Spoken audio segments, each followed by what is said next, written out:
How to flip an image in Canva using your phone browser.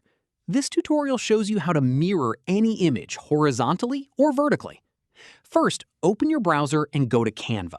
Then open the design with the image you want to flip. From there, tap on the image to select it.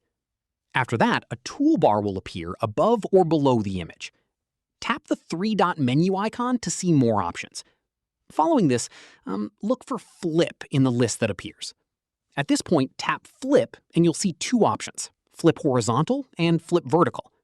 Tap Flip Horizontal if you want to mirror the image left to right.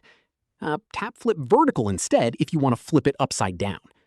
Once you've chosen one, the image updates instantly, so you can see the change right away. From here, you can tap Flip again anytime if you want to reverse it or try the other direction.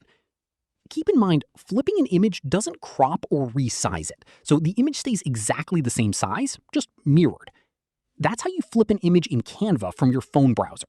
If this helped, drop a like, subscribe for more Android tutorials, and tap the bell so you don't miss the next one.